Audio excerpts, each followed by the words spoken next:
Alec Castaneda with Cobalt Banker Realty. Sorry I couldn't get. Come on, Alec.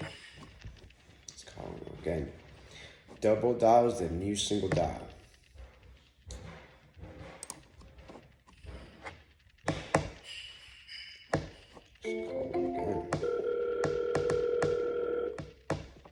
Hello, this is Alec. Hey, Alec. Good afternoon. This is Harvey. How are you? Doing good. How can I help you? Good. Hey, I reached out to you earlier in regards to your listing in White Sage Drive. Okay. Just want to see if I caught you at a good time. What was that, sorry? Did I catch you at a good time? Yeah, no, you're fine. I got home from the grocery store, so I'm just unloading groceries right now. So yeah, you're good. Talk quick. For sure. Well, if anything, we can always, revisit it just tomorrow. I know I messaged you earlier. I just wasn't able to get back to you sooner. No, you're fine. Yeah, so initially I was reaching out first to see if you work with investor buyers. You did mention that you do, but you also asked me if I was interested in that listing. To be quite honest with you, I am. However, I don't believe this one is going to be a good fit for us for our fix and flip model, right? We do buy properties a couple different ways. Our main model is fix and flip. So for this one, obviously, it's in great condition. So I don't really necessarily feel like it's going to be a good fit for us. But I did want to ask, we do get buy properties a couple of different ways. We do specialize on the creative acquisition strategies.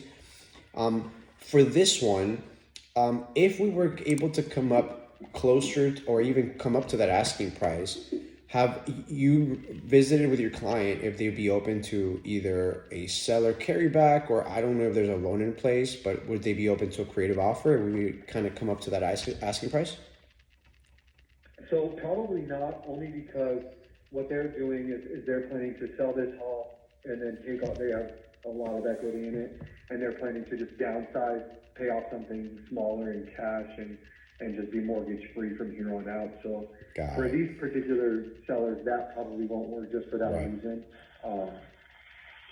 No, I get it. No, that makes sense. And you're right. Anytime I hear that a client or a seller is looking to, when they have a lot of equity, right, and they're looking to either get another property, sometimes they want to just pay it all off, like you mentioned, have mortgage free, or sometimes they're just looking to enough money to get into the next property.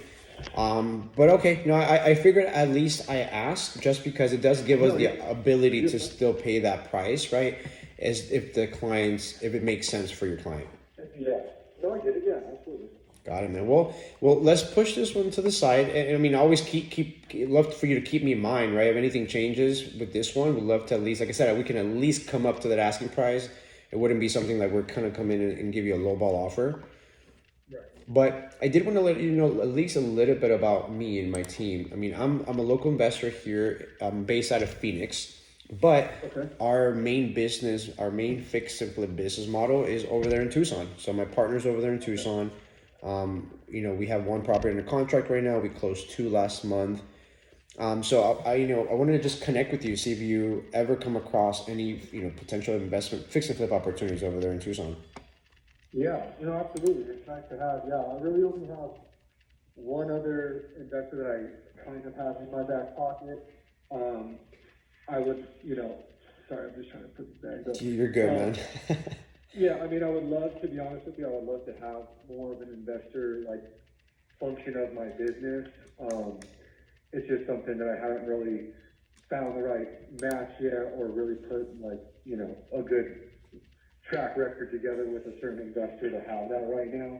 I definitely do come across properties like that. It's not too often, because like I said, it's not a huge part of my business at the current moment. Okay. So I'm not out there kind of every day, getting after these flip deals or anything like that. But yeah, it definitely pops up, and if the track record starts and whatnot, it could also be more apparent and be something that I kind of input into my business a little more if I can build a relationship with somebody. Love it, man. Well, that's the purpose of my call. Like I said, I know that's it. Not all agents work with investors. Not all agents are looking to explore that side of things. But in that sense, man, yeah, what I like to do, that way you can have at least an idea of what we're looking for, is I'd love to send you our buy box. a little bit of a buyer criteria. I'll share with you two of the projects we've done recently. I think one of them is on the contract. Like I said, one closed last month. I can put that on email for you. And then on the flip side, like I mentioned, we do focus on creative acquisition strategies. So I always, tell any realtor I'm starting to work with is we specialize on unique situations. So if you ever come across, a client with little to no equity, again, maybe they're underwater, they're going through probate, divorce, behind on payments, tax liens, anything out of the ordinary. I'd love to be the tool you use in your tool belt to help you solve those situations and, help you get you your commission, of course, and help you take those to the finish line. Yeah. Do you ever come across that? That was going to be my next question. Is I'm familiar with what seller financing is and how it works in creative acquisition, but that was going to be my question. Like, what specific criteria do you generally find that certain people will use that and listen to that more than others? Because obviously, general buy sell, they like this one we mentioned, whatever. But that was going to be my question. It's kind of like, what particular circumstances do people find themselves in? Yeah, the man. most often where they're open to creative. I mean, honestly, I can tell you, it varies. It's situational based, right? For example, on a seller carryback, right? We bought a property in Casa Grande earlier this year, where, for the seller, what was most important to the seller was the price, right? Now it wasn't a complete, it was a complete gut job, right? It was just a property that needed a little bit of work, but the seller has no rush in selling it, right? No rushing in getting rid of it. So what we came in and said, hey, we structure a seller carryback where we gave them a little bit more than what they're asking for because they were able to give us to terms that we needed in order for us to make sense for our investment property. And when we look at those type of deals, we're looking for cash flow, right? Because we're looking to hold these long term. So right. So in this sense, it was just honestly the biggest benefit to the seller was they got their price. As a matter of fact, we were actually able to pay them a little bit more because we pre-built the interest that we were going to give them on the seller carryback. They actually gave us a lower interest on the carryback because we were able to pre-build that interest into the purchase price. So we gave them an extra, I think it was an extra $20K on the purchase price. But why did we do that? Well, because if we were to refinance the house in the next 2 years, did the seller really benefit from that interest? Definitely, right? So we say, hey, if you can work with us on that, on the interest, right, on a lower entry down payment, and give us a favorable monthly payment where it still makes sense to you as they're getting mailbox money every month. For us, it allows us to have the terms that we need in order for us to, acquire this and make it either a short, mid-term, or long-term rental. Obviously, we got to go to the drawing board and figure out what's going to be the best exit strategy for that investment. But that would be a simple scenario. Like I said, that's just simple. They were just adamant about their price. Cash offers were coming in, 50% of the dollar, 0.7. So that was more important. Now, on the flip side, right, we actually bought a property in Santan Valley where the seller, he was in the military. So he bought the property in June last year, okay, at the peak of the market, as we all know. And his job relocated him and his family to Florida. So in June, he got relocated in September. So he listed the property in November. And as we know, he bought it in June. Right, so he didn't really have that much. He didn't have any equity whatsoever. No equity, man. So when I spoke with the agent, in November. So it was already 60 days on market. They had done 2 price reductions, and at that point, the seller net sheet, he mentioned that the seller would have had to come out of pocket about 21 to 22K at that point. That was after commissions and closing costs, right? So. What we did is we presented I don't know if you've heard the type of transaction called SubjectTo. Yeah.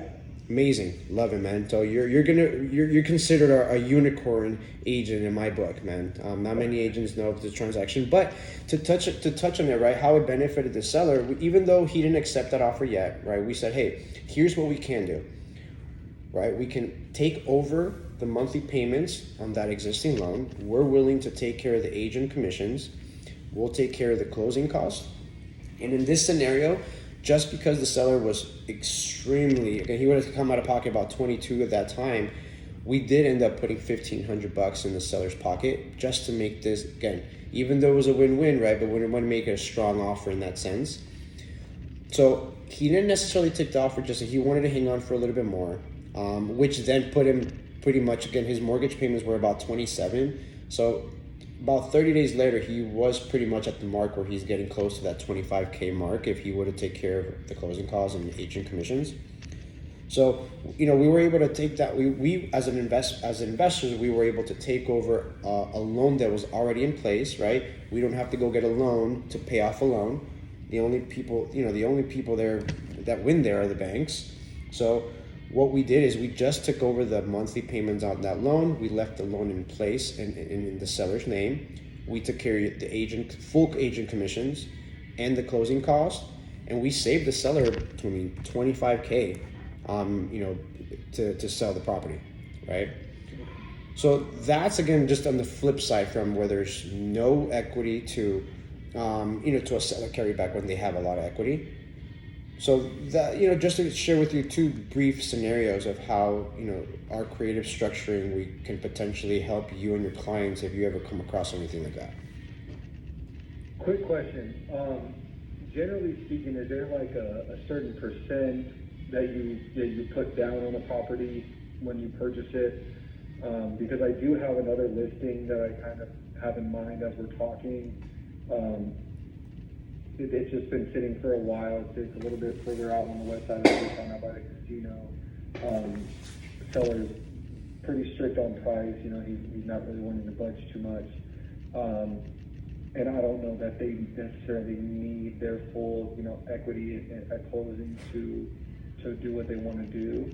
So, if it's something reasonable enough, he may be open to at least having a conversation. So I was going to say, generally speaking, if there's a certain percent you guys put down on the purchase, rather other than just obviously taking